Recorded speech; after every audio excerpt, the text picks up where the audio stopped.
ओम नमो भगवते वासुदेवाय। आज हम श्री गर्ग संहिता के गिरिराज खंड का चौथा अध्याय सुनेंगे।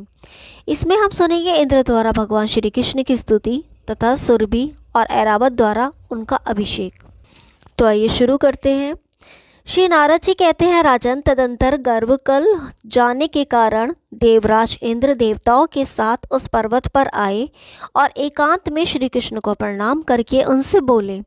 इंद्र ने कहा, आप देवताओं के भी देवता, सर्वसमर्थ, पूर्ण परमेश्वर, पुराण पुरुष, पुरुषोत्तम, परिकृति से परे तथा परात्पर श्री हरि हैं। स्वर्ग के स्वामी, जगतपते, मेरी रक्षा कीजिए, रक्षा कीजिए। धर्म, गौ तथा वेद की रक्षा करने के लिए 10 अवतार धारण करने वाले भगवान आप ही हैं। इस समय भी आप परिपूर्णतम देवता, कंसादी दैत्यराजों के विनाश के लिए ही अवतीर्ण हुए हैं।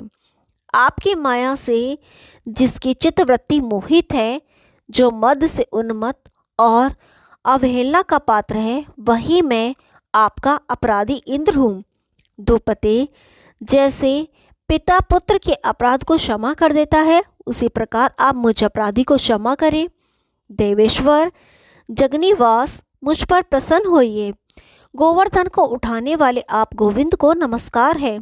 गोकुल निवासी गोपाल को नमस्कार है।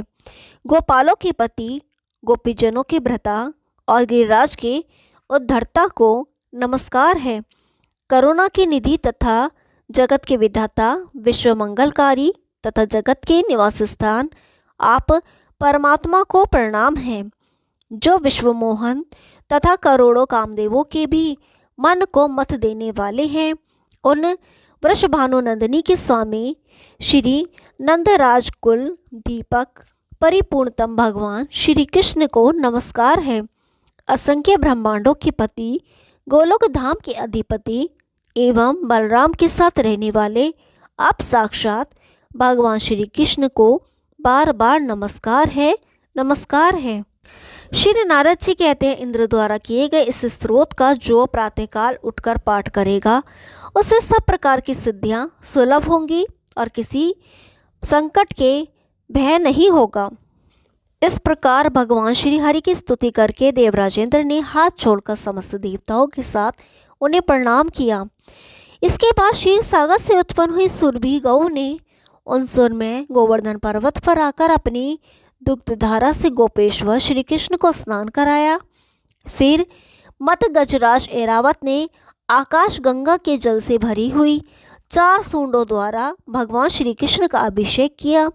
राजन, फिर हर्षोल्लास से भरे हुए संपूर्ण देवता, गंधर्व और किन्नर ऋषियों को साथ ले वेद मंत्रों के उच्चारण पूर्वक पुष्प वर्षा करते हुए श्री हरि की स्तुति करने लगे। राजन, श्री कृष्ण का अभिषेक संपन्न हो जाने पर वह महान पर्वत गोवर्धन हर्ष एवं आनंद से द्रवीभूत होकर सब ओर बहने लगा। तब भगवान ने प्रसन्न होकर उसके ऊपर अपना हस्त कमल रखा। नरेश्वर, उस पर्वत पर भगवान के हाथ का वह चिन्ह आज भी दृष्टिगोचर होता है। वह परम पवित्र तीर्थ हो गया, जो मनुष्य के पापों का नाश करने वाला है। वही चरण चिन्ह भी है। मैथिल, उसे भी परम तीर्थ समझो। जहाँ हस्त चिन्ह है, वहीं उतना ही बड़ा चरण चिन्ह भी हुआ। मैथिल, उसी स्थान पर सुरभि देवी के चरण चिन्ह भी बन गए। मिथिलेश्वर, श्री कृष्ण के स्नान के निमित्त जो आकाश गंगा का जल गिरा, उससे वही मानसी गंगा प्रकट हो गई, जो संपूर्ण पापों का नाश करने वाली है। नरेश्वर, सुरभि की दुग्धधाराओं से गोविंद ने जो स्नान किया, उससे उस पर्वत पर गोविंद कुंड प्रकट हो गया, जो बड़े पापों का हर लेने वाला परम पावन तीर्थ है। कभी कभी उस तीर्थ के जल में दूध का सा स्वाद प्रकट होता है। उसमें स्नान करके मनुष्य साक्षात गोविंद के धाम को प्राप्त होता है। इस प्रकार वहाँ श्री हरि की परिक्रमा करके उन्हें प्रणाम पूर्वक बलि पूजा भार समर्पित करने के पश्चात इंद्र आदि देवता जय जयकार पूर्वक पुष्प बरसाते हुए बड़े सुख से स्वर्गलोक को लौट गए। राजेंद्र, जो श्री कृष्णाभिषेक की इस कथा को सुनता है, वह 10 अश्वमेघो यज्ञ के अभ्रत स्नान से अधिक पुष्प फल को पाता है। फिर वह परम विधाता परमेश्वर श्री कृष्ण के परम पद को प्राप्त होता है। ओम नमो भगवते वासुदेवाय। 5वां अध्याय कल सुनाएंगे। तब तक के लिए नमस्कार।